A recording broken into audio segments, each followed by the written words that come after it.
Well, good morning or afternoon, everybody, depending on which coast you're on or what part of the country you're in. Welcome to today's continuation of CSPEN Summer Webinar Series. We'll get started here in about another 5 to 6 minutes. We have a great deal of information to cover with you today. It's been close to 2.5 weeks since we last spoke with one another, and certainly a lot has happened in that time frame. We look forward to sharing that information with you and more and answering your questions. We'll get started in about another 5 to 6 minutes.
Well, once again, everybody, welcome to today's CSPEN Summer Webinar Series and today's presentation on Federal Legislative and Regulatory Update.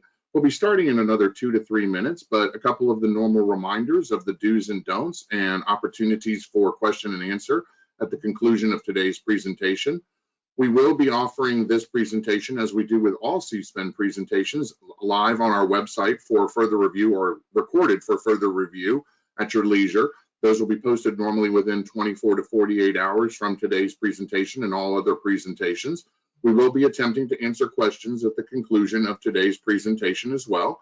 We do have a lot to go over today, so once again, welcome all of you, whether you be in the morning or the afternoon. We'll get started in another 2 minutes.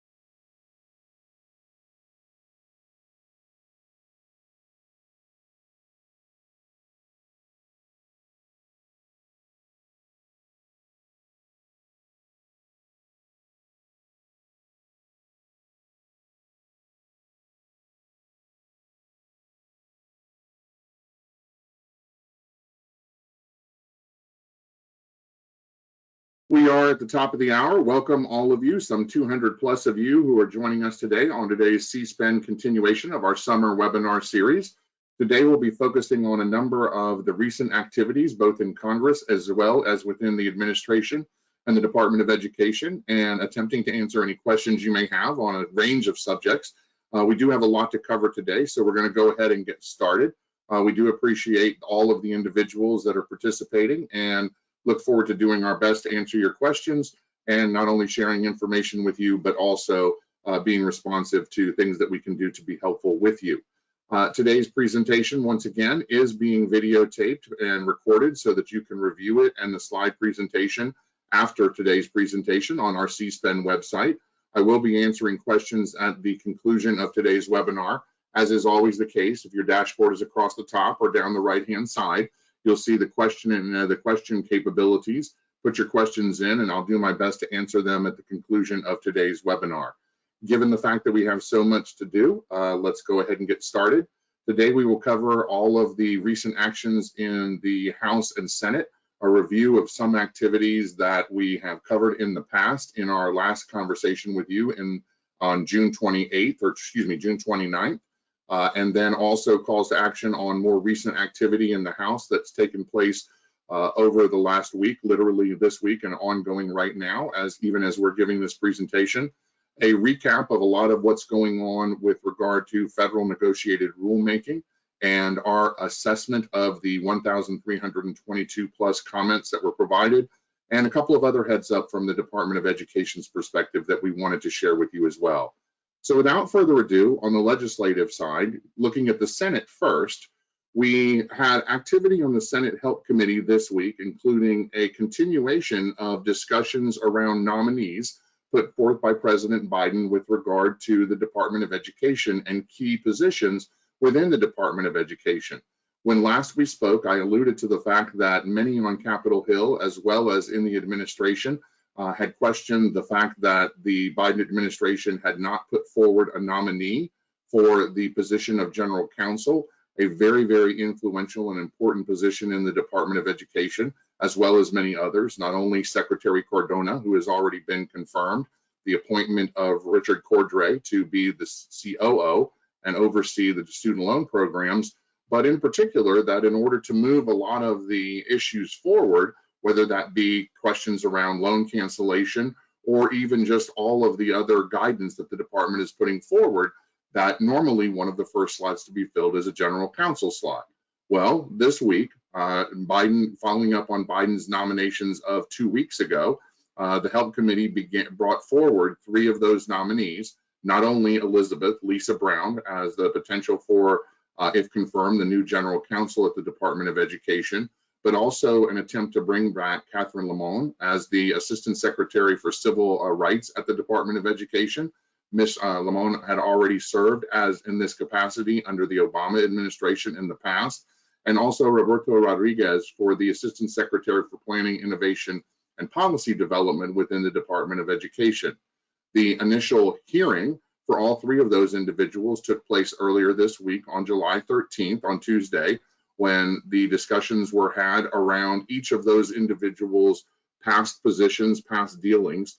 A great deal of the discussion, quite candidly, focused on Ms. Lamon as her former position and as comments that she had made both while as the Assistant Secretary of Civil Rights in the past and comments that she made during the Trump administration around the DeVos changes of Title IX were very much taken issue by, in particular, the Republicans on committee. As the discussions unfolded on Tuesday, a great deal of the discussions with Ms. Lamon were whether or not she would uphold some of the positions that are in the Trump administration's regulations that are now enacted, given the precedent that is included in law and elsewhere.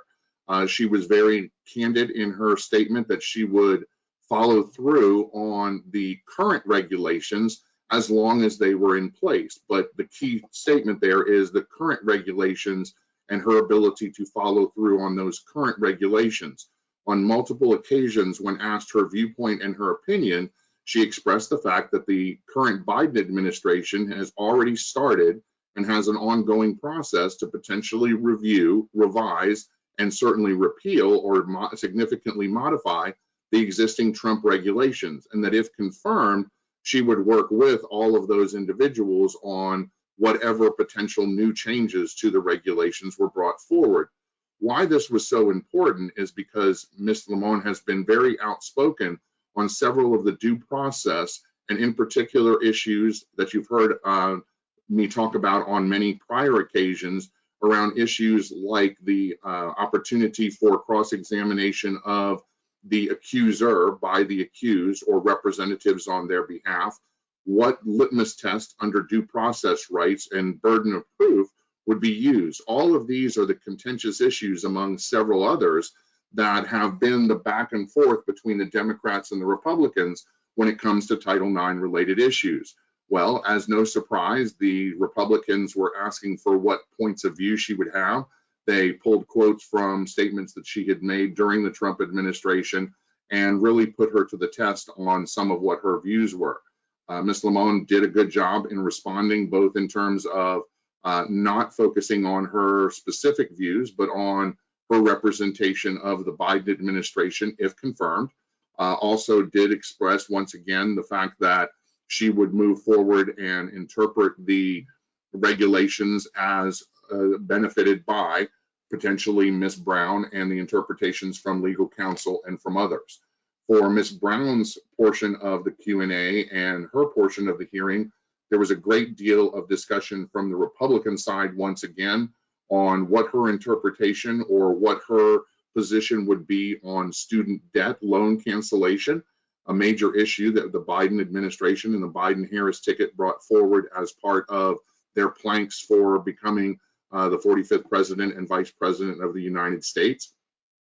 And the fact that there currently exist requests by the Biden administration for both the Department of Justice and the Department of Education to go through reviews of what authority the president does or does not have to simply, through executive order, remove the amount of indebtedness and therefore cancel loans for some portion or all portions of the community. You know that there have been many, many discussions around whether or not, especially by the progressive Democrats, whether or not the Biden administration should have already taken those actions, and their push is to have $50,000 of student loan debt canceled across the board. The Biden administration ran on a $10,000 limit with also some recognition and some case-by-case review, or at least some form of review to determine the applicability of any cancellation to different groups of students based on their circumstances. This continues to be an issue that Congress and the Department of Education, as well as the Biden administration, are pushing on back and forth. As you have heard us share before, the reason that this has become so contentious between Congress, even the Democrats in Congress and the White House in particular, is because if in fact the Biden administration were to make the decision and make the determination that they have the authority and to write this off through an executive order, those funds, while needing to be covered in the overall budget and appropriations process, would not have to be immediately offset through cuts or reductions in other spending. If in fact Congress were to be the ones to make this decision and push for the changes at either the $10,000 or the $50,000 level, they would also have to therefore provide a corresponding offset, meaning they would have to cut funding or find the offset in terms of additional revenue to pay for all of what they are looking to relieve in terms of student debt. Not an easy task. Again, so many other issues are up front in terms of spending right now. We'll talk about a number of those in abstract or in a little bit of a version as we get through this presentation. Last but certainly not least, Mr. Rodriguez, a lot of his discussions and a lot of the questions around him was focused on student support services and the position that he would hold as planning, evaluation, and policy development, the ability to support students, whether that be at the K through 12 or the higher ed level, were where a lot of both Democrats and Republicans sought his views and his positions. In handicapping this, where we stand right now is that the Help Committee will now do a follow-up meeting, yet to be determined, where there will be actual probably closed-door votes on each of these individuals. I do believe that there will be probably likely very strong support for Ms. Brown and for Mr. Rodriguez. Ms. Limon is probably going to be much more contentious and may only achieve a confirmation or an opportunity to be confirmed by the full Senate on partisan lines. We will see how that all unfolds, but these are important positions, like with the undersecretary position and others that we are continuing to watch as Congress attempts to review and determine the eligibility and nominate or confirm nominees for key positions over in the Department of Education. A reminder that includes Undersecretary of Education James Kvaal. Kvaal was approved by the full Senate committee in that same kind of closed door setting vote unanimously back on April 21st of 2021. You would wonder why, if in fact he was confirmed in unanimously back by the committee, Democrats and Republicans back in April, why we still sit here in the middle of July and have not seen him confirmed by the full Senate yet. Well, the reason for that, as we've previously reported and as the media has reported as well, is that Senator Elizabeth Warren in particular has put a hold on Mr. Kvaal's opportunity to become the next Undersecretary of Education. Her request for doing so is basically 2 to 3-fold. One, she's asking for considerable changes in terms of temporary and permanent disability actions with regard to students with disabilities and the opportunity for them to receive support for their loan programs, something the department has shown a great deal of action on of late. We'll talk about that a little bit later as well. Opportunities for the department to also move through a backlog of borrower defense to repayment proposals. Again, something the Department of Education is actively engaged at and a major issue that we will be talking about before the end of today. And she also wants greater enforcement and oversight of all of the participants in the federal student loan program. Those 3 issues, along with student debt cancellation, the loan cancellation issue, are things that she has placed a premium on for Mr. Kvaal as Undersecretary and the Biden administration to enforce and take action upon as soon as possible. Well, the interesting thing is that those type of actions are taking place without Mr. Kvaal included, but she is also continuing to try and press on the loan cancellation issue. So all of this tension, even within the Democratic Party, this has nothing to do with Republican opposition. This is a hold placed by a Democrat on the president's nominee in order to continue to leverage some of the positions of the progressives and other individuals in Congress that they want to see be priorities and acted upon quickly by the department and by the Biden administration as the new Biden administration becomes entrenched and moves forward. We'll have to wait and see when Mr. Kavaal's name is brought forward. It has been filed for, again, months now, literally several months, and we're continuing to watch and monitor that. We will now also continue to watch and monitor what happens with Ms. Brown, as well as Ms. Flamen, and also Mr. Rodriguez as all of that moves forward. They too will have to go through full Senate committee confirmation, that is, if they make it through the process of the Help Committee and the closed door vote that we anticipate before the end of July and the beginning of the August recess. Moving now over to the U.S. House of Representatives. This is where the key battlegrounds are right now for calls to action by our community. There are 2 different pieces of legislation, one coming over from the Senate and another originating out of the House that have poison pills or provisions potentially to be included in them that are problematic for our students and our schools and our community. And we want to bring those to your attention, share the latest information on them with you, and also answer any questions you have on how you can become engaged. The first is S-1260, the United States Innovation and Competition Act. This is also called previously the Endless Frontiers Act. It's legislation that originated in the Senate, not the House, because the Majority Leader Schumer and other individuals on the Democratic side of the Senate believed that these provisions were so important that he wanted to go ahead and move them forward and then put pressure on Speaker Pelosi and the Democrats in the House to move on them as well. Those, if you'll recall, included one provision that was particularly important to our sector and our community. It was a provision that was attempted to be added by an amendment that was put forward by Senator Warner, as well as other individuals, Senator Portman, to make it a bipartisan provision that would have taken the existing short-term Pell loan, short-term loan program for institutions with programs between 300 and 600 hours and eliminated them 120 days after the development and establishment of a new federal job training Pell Grant program.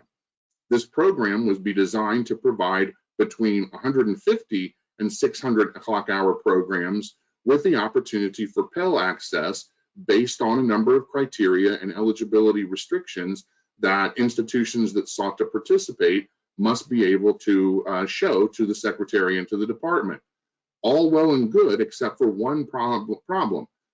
Our sector in particular would be excluded from all of these proposals, therefore harming all of our existing short-term programs, currently between 300 and 600 hours, that are eligible and the students are eligible for the loans, and going forward, bringing forward a number of workforce developed programs and initiatives that genuinely could help with the workforce and lift individuals forward out of the pandemic through increased and enhanced education, but would preclude the opportunity for our community, a vast player, a very strong player in all of that, as all of you well know, from being eligible to participate.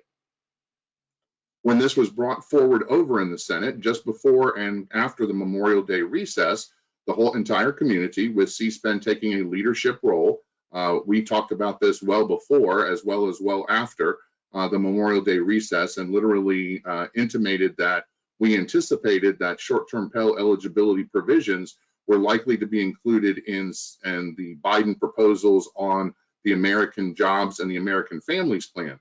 We didn't anticipate, to be quite honest, that it would be added to this piece of legislation, but as is often the case when there is legislation that is very likely to move, a number of senators or members of the House will do everything they can to try and hitch a ride on must-pass legislation.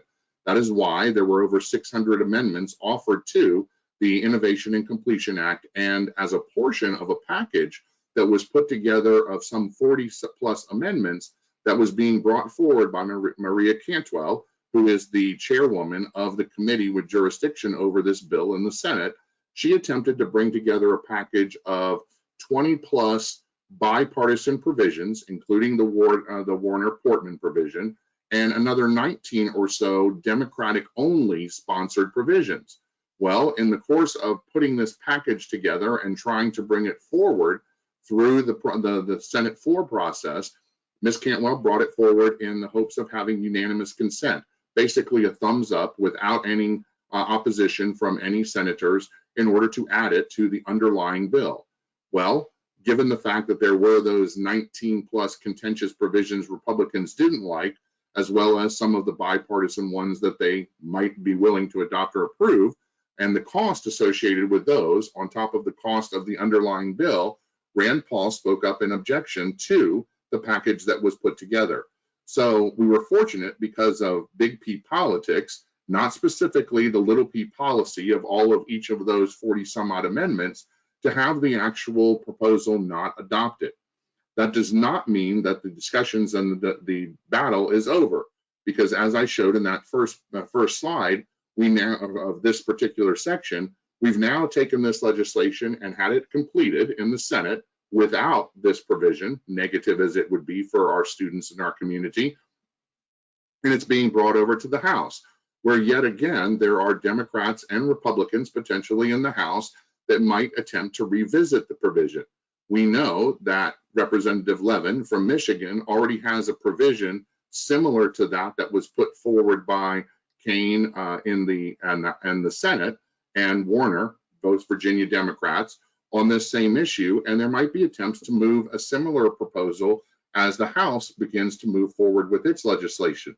The reason that we showed Pelosi is because the Speaker has given an indication that they are looking to move forward on this legislation, and negotiations are already taking place behind the scenes on what will or won't be included in the House version of S-1260, the Senate passed bill. We therefore, as we have now for several weeks, including back all the way on June 29th, suggest that and continue to remind all institutions that we believe that it is important for you to send messages to your members of the House on this particular issue. And while we talk about the fact that there are multiple provisions which fail to support student access for quality programs offered by our sector, we respectfully request that as part of any review that we have, and our students in particular, have full access and opportunity under the legislation. Specifically, as it relates to the short-term program provision, we actually put forward the opposition to that particular provision and provide you with the opportunity on how to do so on these slides. If you'd like additional talking points or additional information on the outreach that CSPEN is doing, not only with the state associations, Attorneys Roundtable, and others, we'll be happy to share that information with you. But clear, concise responses on both this and the issue that we'll talk about next are simply to oppose the short-term program provision. It was Section 2090 of the prior legislation, but the easiest way to say it is any efforts around short-term programs that don't provide for equal opportunity and access for our students and our schools. Secondly, going on in the House, literally, even as we are having this presentation, is the markup of the fiscal year 2022 Labor, Health and Human Services, Education and Related Agencies Appropriations Bill. This is the annual appropriations process that Congress goes through every year and doesn't necessarily complete on time, but does complete over time, the opportunity to provide for all of the funding allocations for all of the cabinet level committees, including all of the key programs that we care about under Title IV, whether that be not only the federal Pell Grant program, but SEOG, TRIO, and many, many others.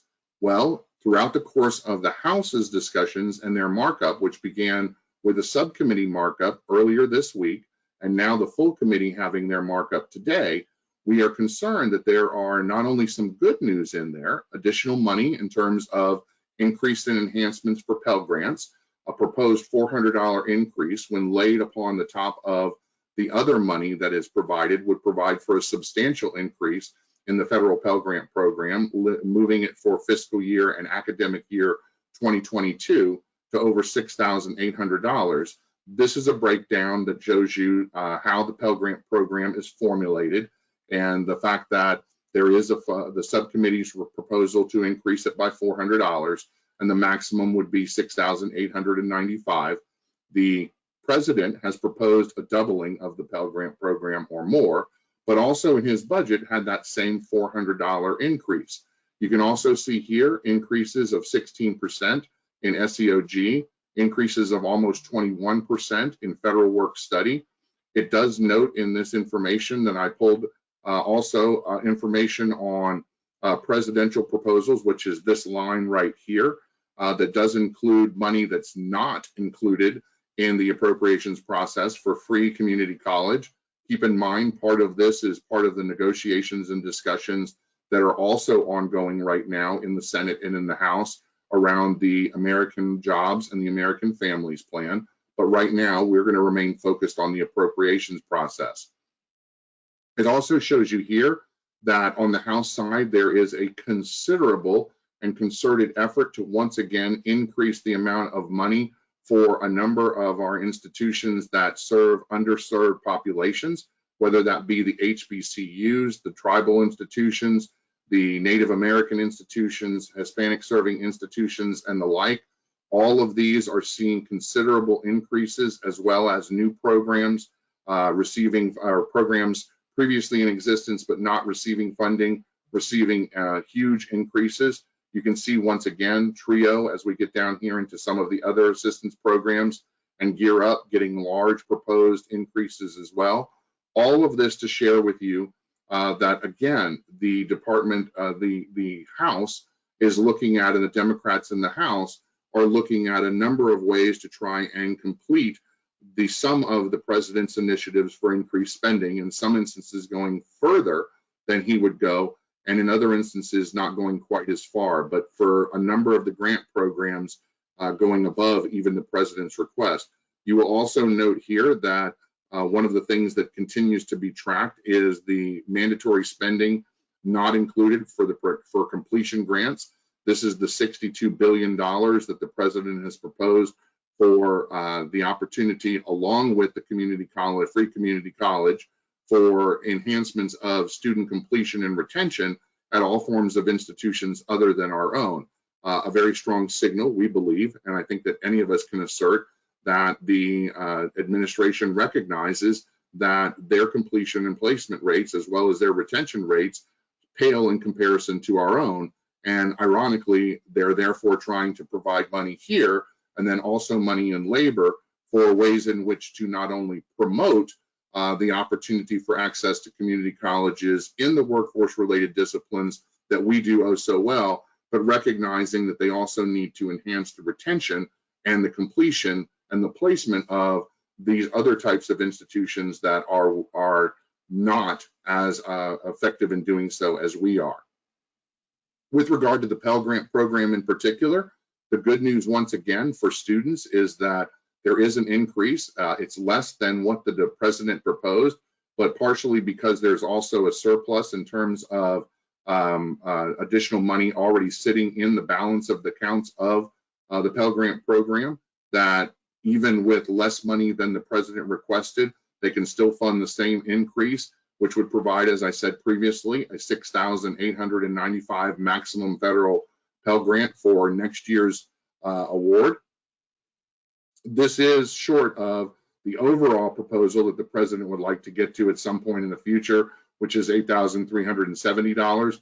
You'll recall in the American Families Plan, he has additional money proposed, an additional $1,400 that he would like to see added through the American Families Plan. Again, that still doesn't attain these numbers, but they assert that those together with this money and the other $1,400 are a down payment in working over his 4-year term on the doubling of federal Pell.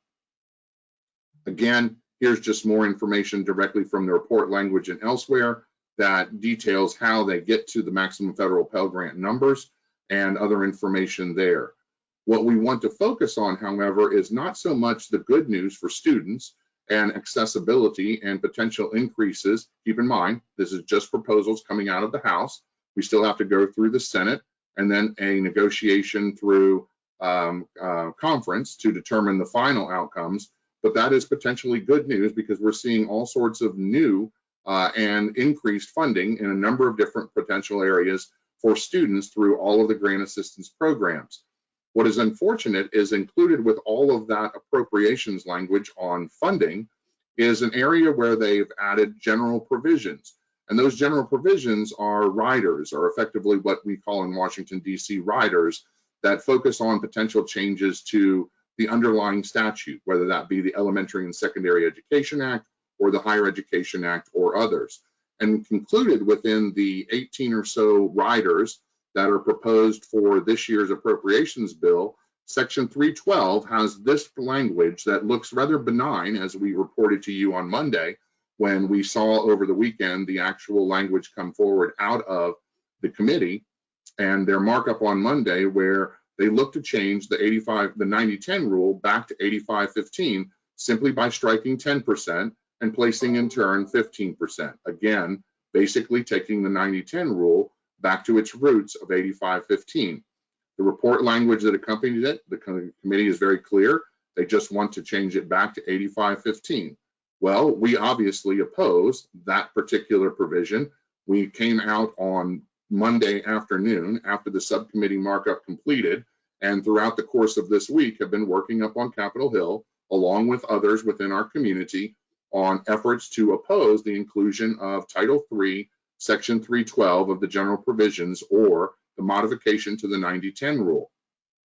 In doing so, several of our talking points are, some of these are more wonkish policy related issues, but nevertheless important, and others of them are more general as well. The first is that it is not normal and traditional that you would take and revise policy provisions like those under the Higher Education Act through an annual appropriations process. It's called basically authorizing on an appropriations bill, which is heretofore been something that neither the appropriators nor the authorizing committee individuals with jurisdiction over policy really take a liking to. So there are jurisdictional issues here, and we bring those forward in stating that the appropriate place for any discussions around changes to 9010 should come through the normal process of the Education and Labor Committee's discussions and deliberations, and in future reauthorizations of HEA, not through the appropriations process and the determinations of the allocation and development of fiscal year monetary determinations. Moreover, I think that one of our strongest points is that this proposed provision undermines the very changes that were enacted as part of the American Rescue Plan less than 9 months ago. You all recall, even as much as we fought and opposed the changes, that Congress did determine under the American Rescue Plan to modify the determination of what funds are included in the 9010 calculation, stating that all funds, for all educational assistance funds that are driven by the government must now be counted as part of the 90. This is yet undefined and will be part of negotiated rulemaking to come later this fall, keeping in mind they cannot start those negotiated rulemakings until after the end of October, which was part of the changes and the modifications to the provision that the community worked on to ensure that it would not be retroactive and that there was opportunity and time for you and all institutions within the affected portions of 9010 to be able to hopefully transition and make changes. We assert that given that this was overwhelmingly supported in a bipartisan fashion, we have a number of Senate quotes that we would be happy to share with you and are sharing with our State Association Roundtable individuals on our next call, showing that Democrats as well as Republicans cheered the fact that these changes were taking place. Well, let's allow those changes to take place before making any further changes or modifications to the existing proposals. That has not had the opportunity to take place, and as part of this proposal, we state that these things should be allowed to take place long before any additional changes are made in order to give the time not only to assess the impact of those changes, but also to allow what has been enacted by Congress to take hold. There are other talking points that we have within CSPEN. If you'd like those, please reach out and we will share those with you as well. We do also recognize and encourage you to look at all of the talking points that are being shared by your various other state associations or national trade associations. Again, everybody is on the same page with regard to the fact that this is an unacceptable provision. We are all in unison that this provision should be dropped. A number of these type of arguments are commonplace regardless of whether or not you're looking at the opportunity to hear it from CSPEN or from MAX and the Regional State Association that is chaired by Aaron Shank and the individuals that were formerly part of PAPSA. I will talk in just a few minutes about a very effective outreach that they're doing in Pennsylvania. But regardless of, again, who you find the most affinity in getting your information, we all are on the same page with regard to both of these issues, whether it be short-term program eligibility or whether it be the concerns around changing 9010 and reverting it back to 8515 as positions that we oppose and are working through all of our various touch points and all of our congressional footprints and outreach to prevent from happening as the process goes forward. As I said, the appropriators are literally marking up this legislation in full committee, even still as we speak. They started at 10 o'clock this morning. They've literally only gotten through the manager's amendment and deliberations on the first of many amendments that are likely to be brought forward during the markup, which will likely go well into the evening tonight. We do not, I will repeat, do not anticipate any changes to the 8515-9010 rule provision that is included currently in the House bill as part of the full committee markup, but we do anticipate that as we move to the floor, that there will be opportunities for potential amendments seeking to eliminate or make different applications to the 9010/8515 rule.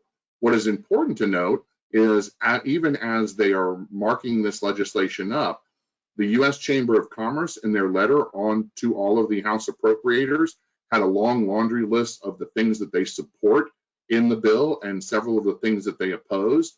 I pulled literally, because it was the second bullet out of all of those that the Chamber opposed, the calculation of 90-10 rule being revised to 85-15.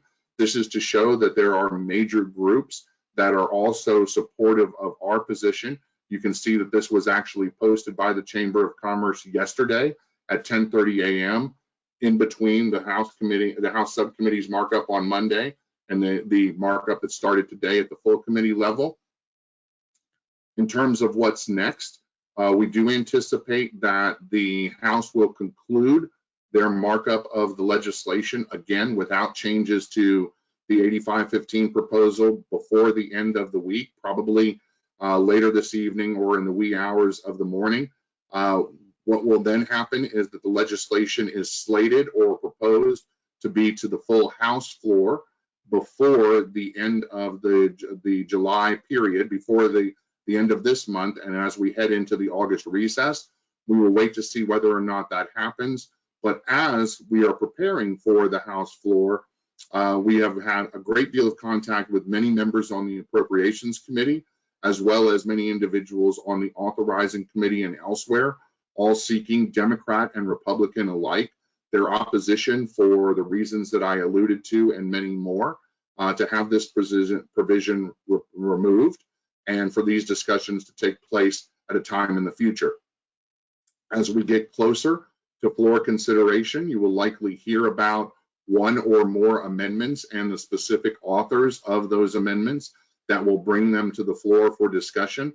I am hesitant to bring those individuals' names forward yet because we are working and the community is working behind the scenes with them, and we want to make sure that we get everything buttoned down and everything ready to go before announcing to the community and also to our adversaries where we anticipate the support and the leadership to come from as we head to the House floor. So be prepared and know that we are going to continue to be supporting both our own recommendations and those of others on this issue, as well as the prior issue, as we have a busy rest of the month of July, and certainly heading into the fall months of September and October when Congress returns after the August recess. Deep breath, a lot to take in from the congressional side, but unfortunately, we've got a lot to take in on the regulatory side as well. So we will now shift our goal and our focus over to the regulatory update. You'll recall when last we spoke was right after the conclusion of the hearings. I think it was the 25th, not the 29th, I'm sorry, where we provided a quick review of all of the proposed topics and issues that were put forward by the Department of Education for discussion during the virtual hearings on June 21st, 23rd, and 25th. Having concluded those, we look at the issues that were brought forward and the actual links to the various documents that focus on these upcoming 2021-2022 negotiated rulemaking. We, again, looked at the fact that even after the hearings that there was the opportunity to submit public comment. CSPEN did in fact share with the community and posted on our website a week before our comprehensive list of comments and recommendations that we submitted to the department. We encouraged all institutions to provide theirs as well by the July 1st deadline. And in fact, we reviewed all of those in terms that I'll share in just a second. And the department suggested that that was leading towards negotiations that would begin no earlier than August of 2021. Well, given the fact that there were over 1,322 comments that were provided in writing, on top of the over 150 plus verbal comments that were provided during the virtual hearings, we don't anticipate that the department will likely begin these negotiations in August, or if they do, it will have to be likely at the very conclusion of the month of August. We did comment, as well as many, many negotiators, that we do not believe that these meetings should be held virtually, that they should actually be face-to-face meetings, which would probably extend the time that it will take for the department to begin these meetings and to set up the planning and preparation for them if they choose to accept that recommendation. I can tell you that was a recommendation that was shared by many, many different groups with various different opinions within the higher ed community and interested parties. It was not just our community. It was something that was shared by many. In looking at those topics that, once again, we all are familiar with by now, and breaking them down, they really do kind of break down pretty effectively into two groups: the student loan program types of revisions, as well as institutional accountability provisions. You'll see here, and two more outliers, as I call them, but important outliers nonetheless, are the ability to benefit and the Pell Grant for prisoners, or the Second Chance Pell Program. In looking at the way in which this has been brought forward, and candidly in looking at all of the comments, and yes, we have reviewed all 1,322 of them, it does break down along these lines. And we do anticipate or suggest that it is probably pretty likely that the committee will have two full committees and one or two subcommittees to address these issues. These two student access issues, we believe, are likely to be subcommittees, likely under institutional accountability. And the reason and the rationale for that is because while ability to benefit is certainly very important for all of the students that are going through career pathways and all of the institutions, public, private, for-profit, nonprofit, or state institutions that participate in these programs, it really is a niche type of circumstances. It doesn't apply to most institutions across all spectrums of higher ed. So we believe that this one will be one where those interested and affected parties could do better by having their own negotiations and bring that to the full committee for ratification as the process goes forward. Similarly, same thing with Pell Grants for short-term Pell for Pell Grant eligibility for prisoners. Again, what is frustrating to our community is while these negotiations will be ongoing, they will not include our sector, or are not likely to include our sector, because under the statutory revisions that bring this forward, our community was not eligible to participate. So looking at an analysis not only of both the verbal, but also the written comments, and again, here's the snapshot of the page with the doc ID number. And as you can see in the small writing right here is the 1,322 comments actually received.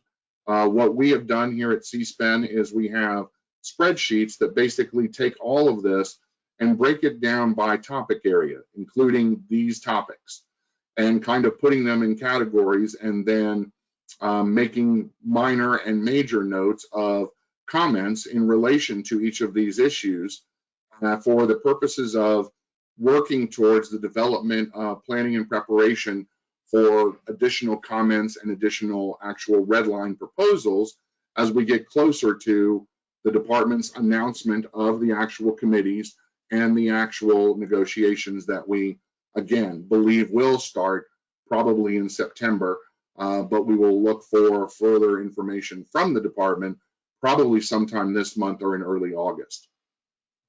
With that, keeping in mind some of what the major issues are, under the student loan programs, both the written comments as well as the verbal comments really focused on concise areas: income-driven repayment, issues with regard to public service loan forgiveness, animosity with the department and candidly the Biden administration for not having fulfilled their commitment on student loan cancellation or interest rates and loan capitalization, were literally what you saw time and time again.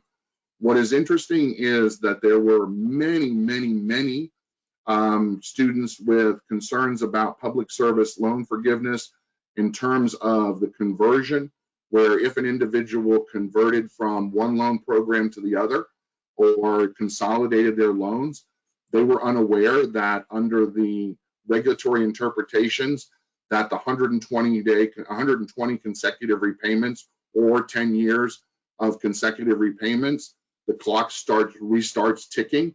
So individuals that were well into 80, 90, payments plus that then converted, and did so because of guidance from the department, literally then found out that they were no longer anywhere near as close to where they thought they were with regard to the ability to receive the relief and the support that comes from public service loan forgiveness and the elimination of the rest of their loans.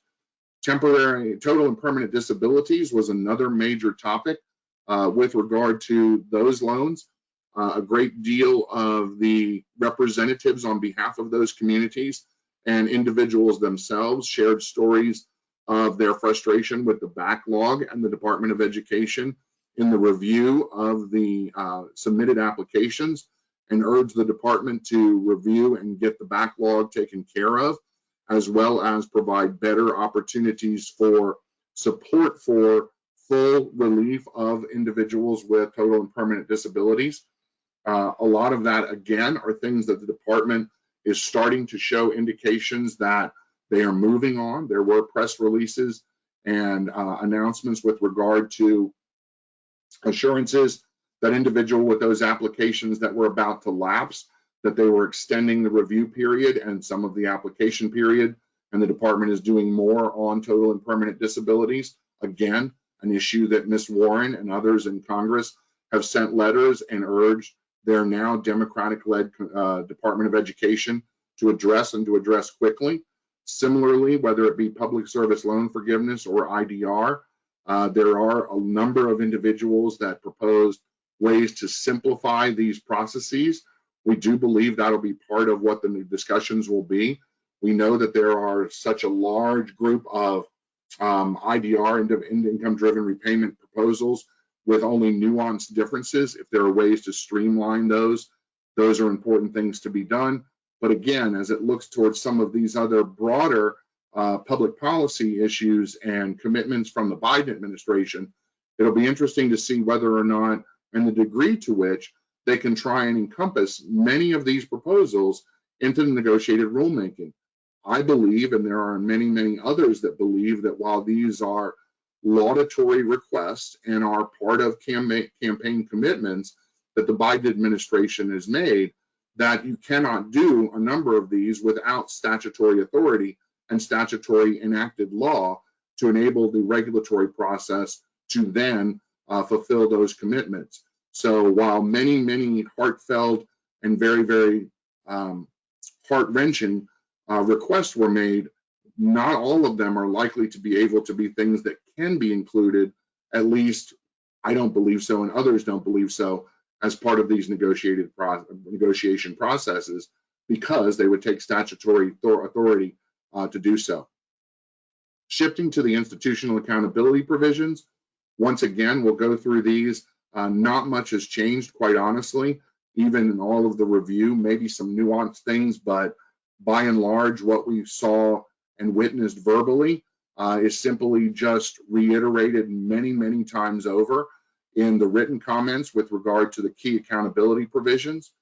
Looking first at change of ownership and change in control, the key issues here were there were multiple entities that focused on the conversion from for-profit to nonprofit status, and urged both the IRS and the Department of Education to become much more stringent in their oversight and review of these types of conversions.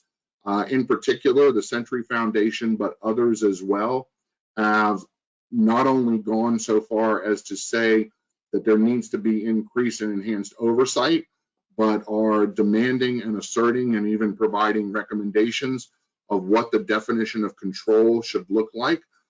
These are in attempts to ensure that allegations of areas where the control still resides with former owners or former family members are clearly prohibited from taking place, and that under a conversion from for-profit to nonprofit, that there truly is very little in the way of relationships with the prior entity. This includes as well recommendations that the contracts that go along with these change of ownerships and change of control must be heavily scrutinized as part of the process. And There are other nuanced issues with regard to change of ownership, some of them put forward by our community in terms of ways in which, specifically with regard to change of ownership, the data provided, CPAs and others provided recommendations on how the data provided to the department should be modified in order to make it so that while providing the type of snapshot of where the prior owners and the new owners are coming in, that even under GAAP, that there are some procedures and some requirements that should be modified. With regard to certification procedures, again, one of the major issues and focuses here is on gaining personal financial information, not only from individuals with ownership interest above 25%.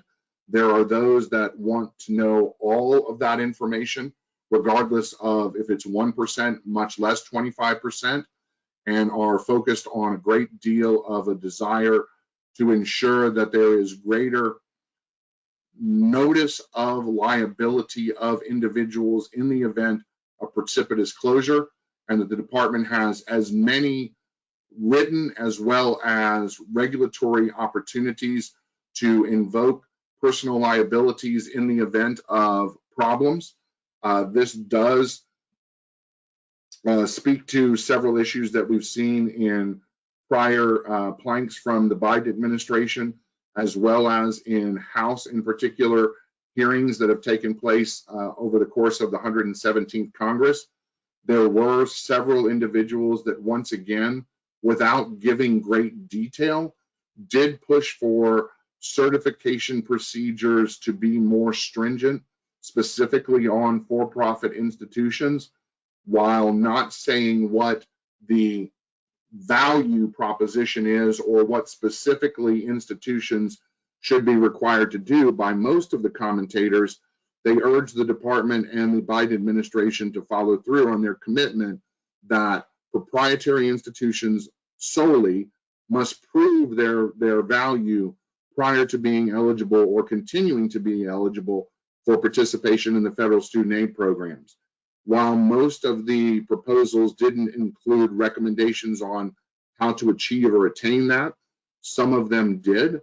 It includes things like not only the personal guarantees from owners being strengthened, but also issues around potentially having all proprietary institutions start off on heightened cash monitoring 1 and being required to have letters of credit. There are questions of whether or not there should be required bright line indicators of outcomes measures, as well as other proposals of what those that believe that our sector in particular must be held to a higher standard would be responsible for providing in order simply to continue to participate, and then still have all of the regulatory requirements, both those specifically focused on our community as well as the broader ones as well. One other area where the proof was also talked about, but again, not really clearly defined, was in areas of having different and separate types of fiscal, financial responsibility, assessment and review of our community, different in terms of composite score ratios and others compared to other sectors of the higher ed community. This becomes important because, as you know, 2 other areas of the proposed review here are administrative capability and financial responsibility. So some people wove the certification and the financial responsibility and the administrative capability recommendations all together. To that end, standards of administrative capability, again, a number of the areas that we believe might be open for discussion. And one of the areas that really got hit hard by a number of different types of individuals is financial aid counseling. Traditional institutions, our community, as well as others, as well as individuals even that are the proponents of student protections, all believe that financial aid counseling needs to be much more robust than the current exit and entrance counseling and the requirements that are currently in place. There are others that were discussed somewhat at length, but of this list, of the list of standards of administrative capability requirements. Again, aside from asserting additional responsibilities to our community, financial aid counseling was one that was prevalent more than others, as well as cohort default rates. There were a number of entities that noted, as CSPEN has noted in the past, that a quality indicator under administrative capability has been cohort default rates since the Earth's crust cooled. But over the course of the next 1.5 to 2 years, or potentially longer, that we may now see limited as well as no data around cohort default rates because of the pandemic and the moratorium placed on the requirements of student loan repayment on loans. So there are a number of entities that assert that some form of other assessment of quality of education needs to be added, at least in the interim, if not over the full length of the regulations, in order to assess institutions given the void of no longer having subsection M. Again, this talks about the default rates in that specific issue that I just alluded to. Again, this is something that is very, very current here in Washington. When we were at our higher ed policy meeting in May, Terry Hartle, who is the head of government relations for ACE, the umbrella group for all of education, talked about this issue in particular, and they have strong concerns and also recommendations in this area that we will highlight as things move forward in these processes.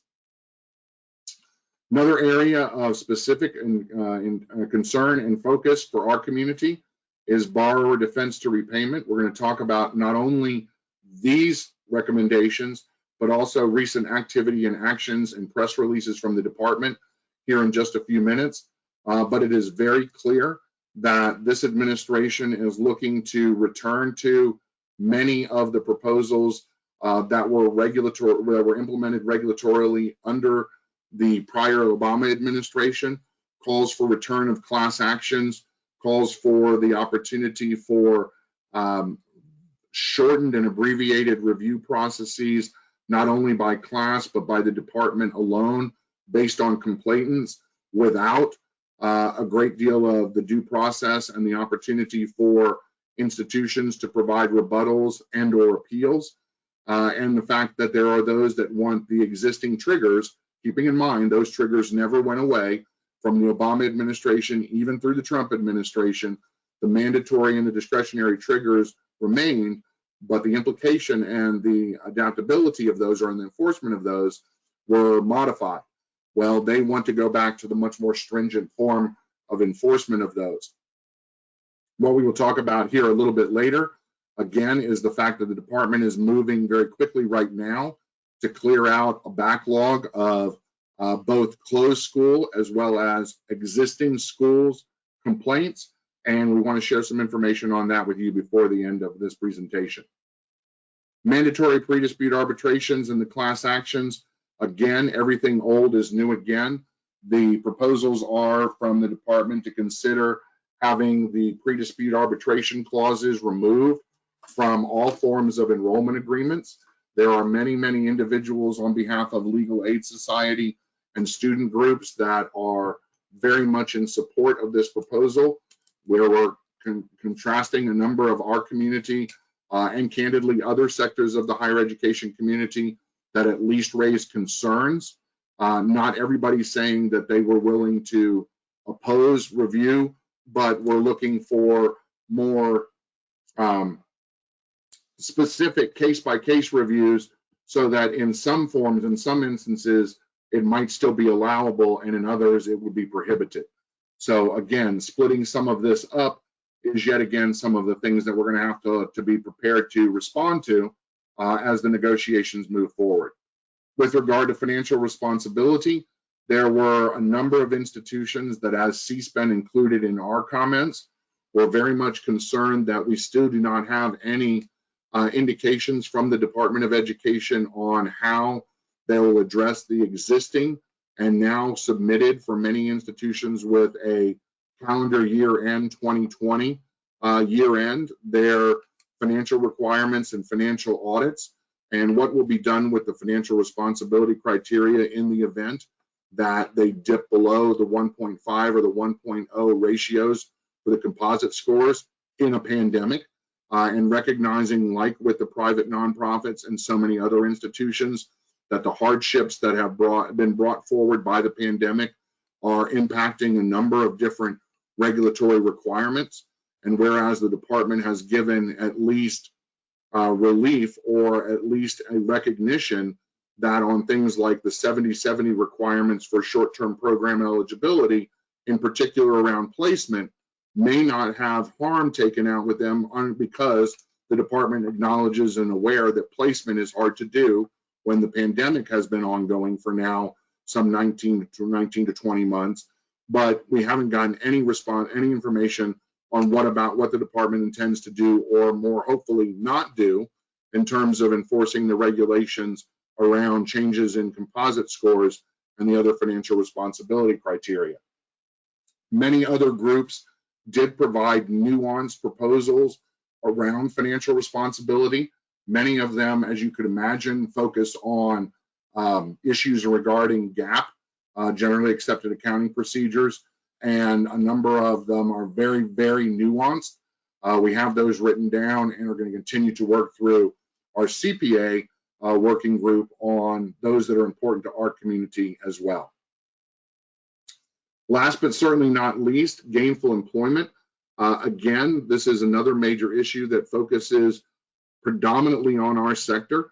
As you might imagine, a number of the questions that we believe will be part of the negotiations going forward is what the appropriate threshold is, what types of rates they will or will not use, will the zones still be counted and included, the complexity of the burdens.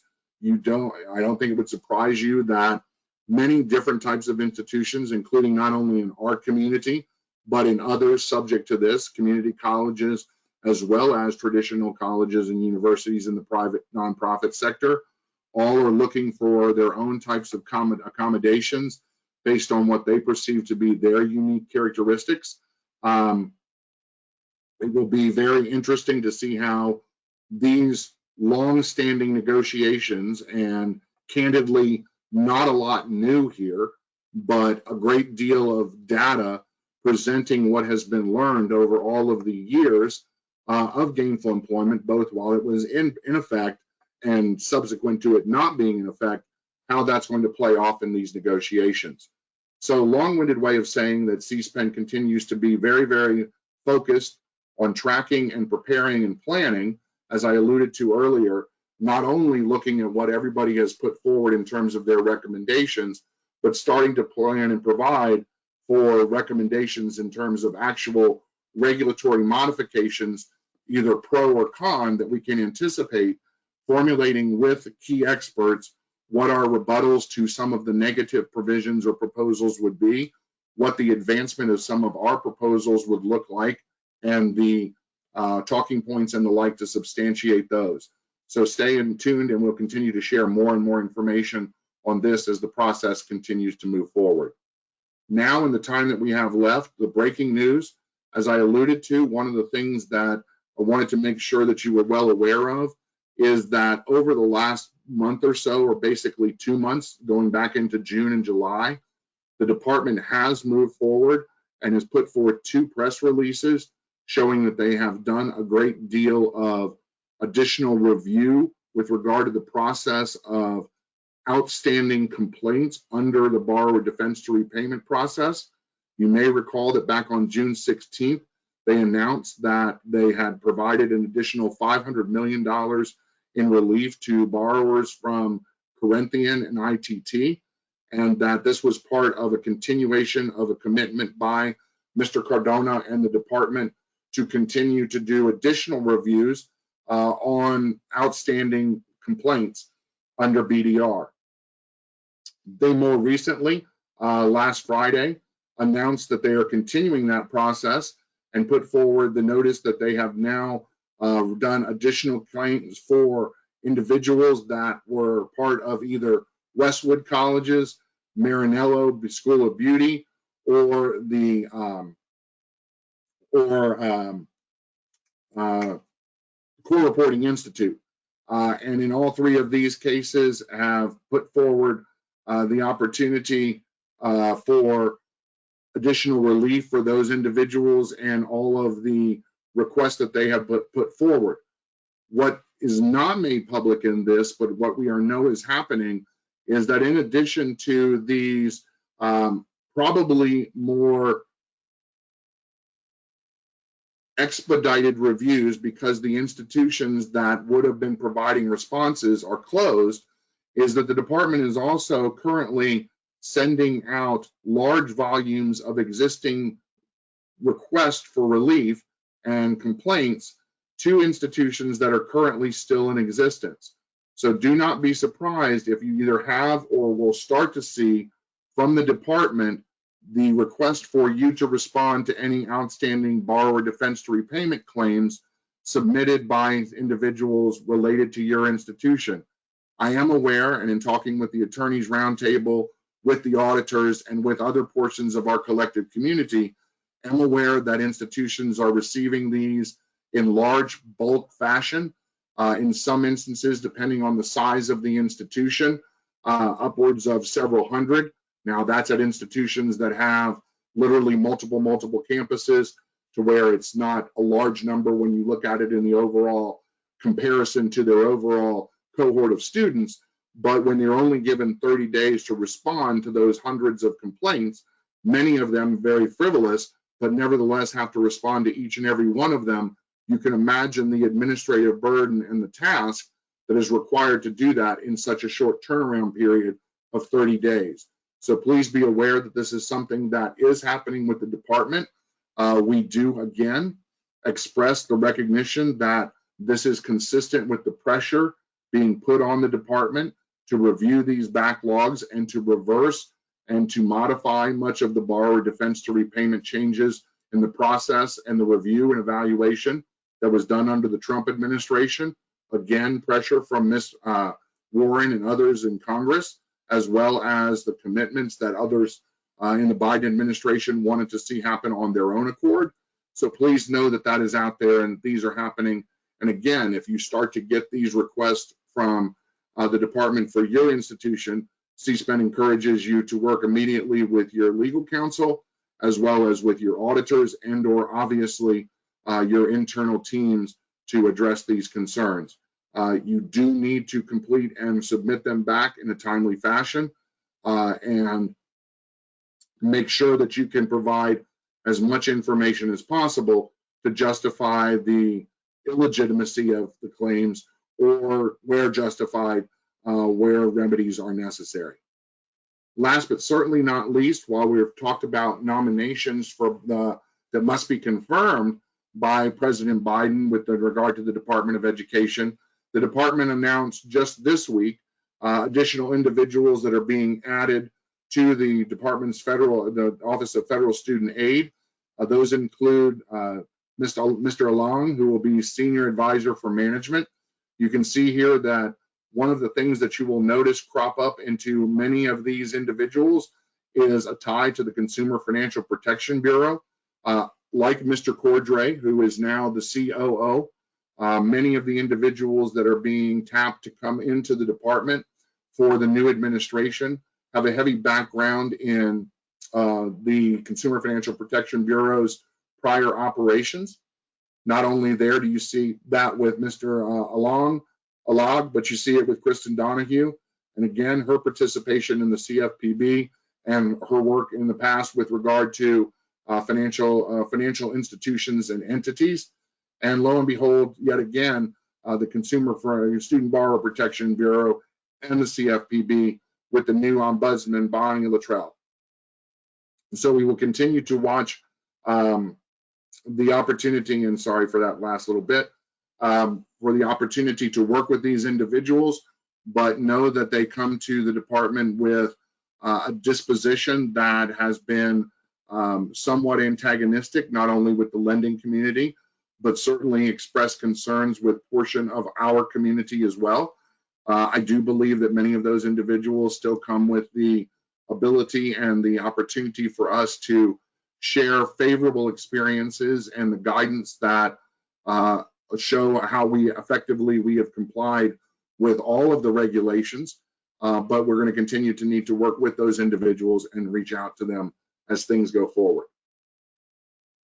Last but certainly not least, many of you have probably continued to watch in the media questions around Biden and his proposals, both the American Families as well as the American Jobs Plan. CSPEN has reported on those over the last several months since they were first introduced, going back as part of the three pillars: the American Rescue Plan, the American Jobs Plan, and then the American Families Plan, being the proposals that Biden wanted to bring forward to re-innovate and move forward with past post-pandemic. You know that the infrastructure/jobs plan as well as the families plan have been bogged down in Congress for literally months now. You continue to hear, and we continue to monitor and track the back and forth that goes on between the White House and, candidly, Democrats within their party alone and Democrats and Republicans in a bipartisan fashion to try and see what will happen with all of these various proposals. We have seen, and the media continues to bring forward, the fact that there is a $1 trillion infrastructure bill that seems to have garnered the appropriate support from the White House and from the Senate and some smattering of the House members, but no language is available. You saw certainly that on Tuesday evening, 2 days ago, less than 2 full days ago, there was also an announcement of a $3.5 trillion new comprehensive bill that is likely, or they believe is likely, to be brought forward as well. What I can tell you is that while everybody is talking about the agreements in concept, no legislative language has been published or released yet. While there is considerable talk about issues related to education included in one or both of those packages, the devil is in the details, and we haven't seen those yet. As soon as we can, as we do, you can rest assured that will be the makings of probably next week's federal legislative and regulatory review. But just to say that we are on top of that, watching it, very mindful of a number of the concerns that are included in those bills as well. And I say concerns only because, once again, while there is considerable money in both the infrastructure as well as the families' proposals for education, much of it is directed towards workforce, but not inclusive of our community, and other portions of it are significantly problematic when you talk about $1.2 billion for infrastructure for community colleges, $62 billion for the completion and retention program that I alluded to, and other forms of federal spending that seem to be directed in order to enable other types of institutions to catch up with what you all have been responsible and remain responsible for doing without huge increases in federal spending around those same issues. With that, I will take a deep breath and see if we can answer some questions.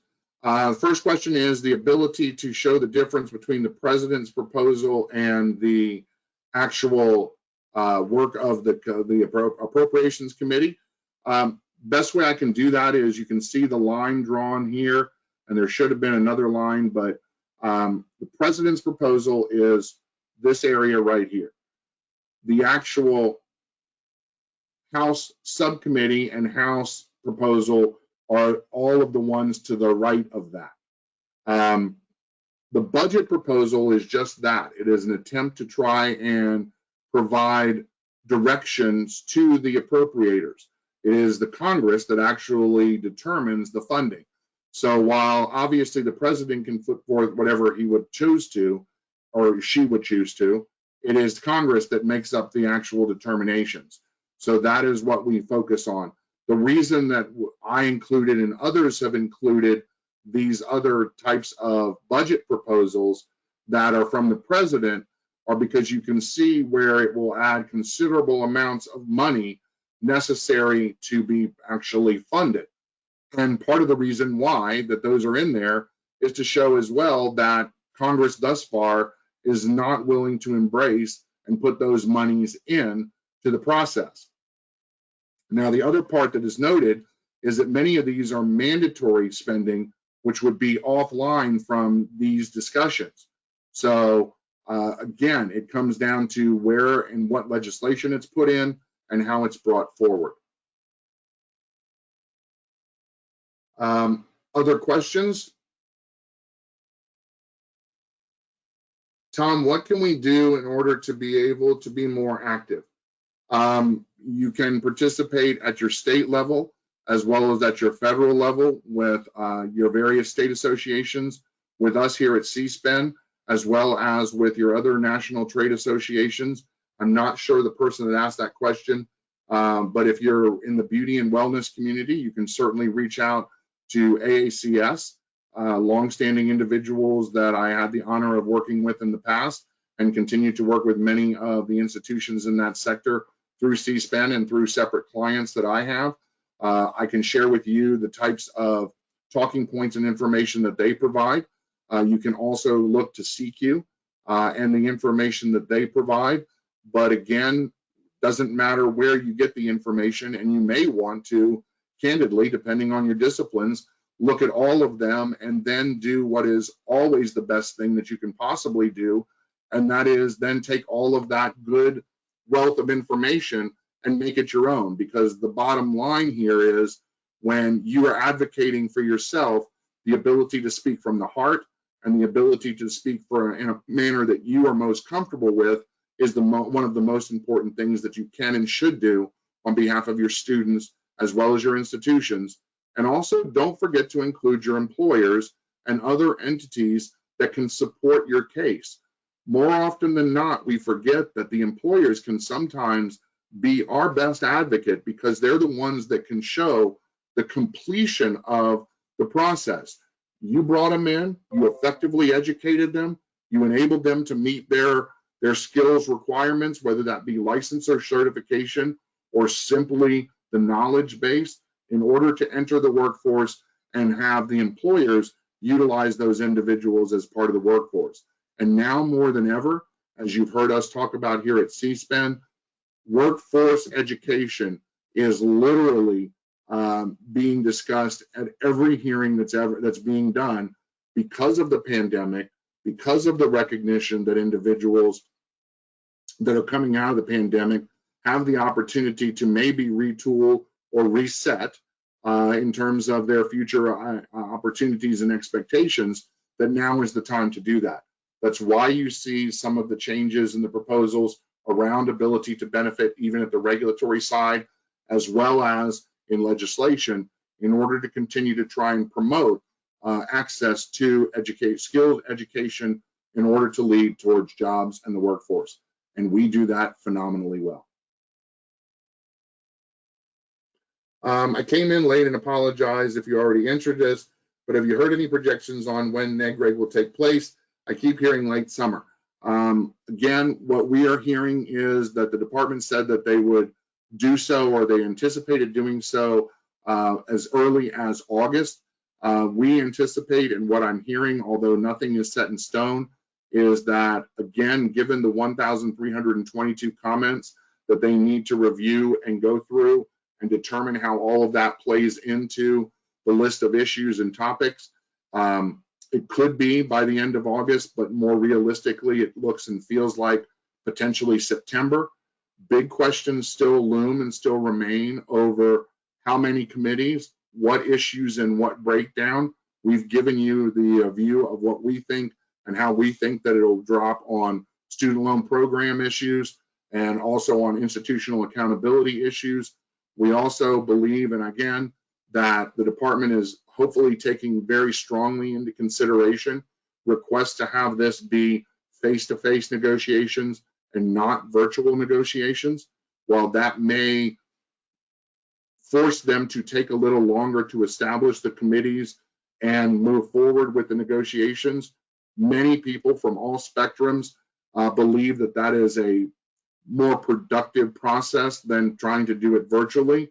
Many entities, regardless of their position, acknowledge the fact that face-to-face negotiations provide for opportunities for much more dialogue during the concentrated times that they're together, whether that be hall room conversations, caucus conversations, and other logistics that have become commonplace as part of the negotiated rulemaking process that are very important, and also, as you, the individual that asked that question, would know, can be very, very productive towards coming to a remedy or a resolution of issues that might be sticky. So we'll have to wait and see how it all plays out, but we anticipate that the earliest is probably the end of August, but more realistically, probably September and moving forward. Again, if there's 2 or more committees, some of the other questions that remain open-ended that I don't have answers for is, will they try and run both 2 committees concurrently, or will they do them staggered? They do, in their own statements, say 2021, 2022 negotiated rulemaking. So obviously they know that whether it's the actual negotiations or certainly the NPRM and the process for the responses and publication of a final rule will transcend well into 2020, 2022. Hope that was probably more than you were hoping for, but hopefully that gives you at least a full indication of what I'm hearing and what I know as of today. With that, we are almost right at time. I will remind you once again that all of this is capable for your review on our website, that you can go back and review both the video as well as the slide presentation. Also, would be remiss if I didn't remind you that we are literally inside of a month away from our very excited to participate in 7th annual conference. If you haven't seen or taken the opportunity to review our Workforce Forward agenda, which is the event that we're hosting on Monday, August 16th to kick off our conference, please review the email that we sent to you. Many of you have already talked about how creative and how bringing together all of these different disciplines and the way in which we're doing it is something that is new and innovative. All credit goes to Jerry and many others for not only coming up with the way to expand upon ideas that have been done in the past, but I can assure you that we already have announcements that the mayor of Chicago as well as the governor will be in attendance, and we are working to get guidance counselors, school principals, as well as dignitaries from both the state as well as federal Congress to be there as well to truly see and understand and hopefully appreciate, maybe even better than they do currently, all of the disciplines and all of what we do to help provide the workforce education and the individuals that fulfill those jobs across a wide array of disciplines, and will include individuals, high-named individuals, as well as the employers, the graduates, current students, and institutions. So if you haven't looked at our agenda, please take another look. It's on our website, and review the Workforce Forward notice that we put out earlier this week. It's going to be a great 4 days that we're having to put together in Chicago, and we'd love to have you be there with us. Until probably next week, we thank you for the over 200 and some odd of you that are on today's call, and we look forward to sharing more information with you next week. Again, if you need additional information, reach out to us. We are here for you. That is what we intend for all of this, is timely, accurate, and sourceable information for our community, and we hope you find value in it, and we hope we can continue to provide it to you. Have a great day.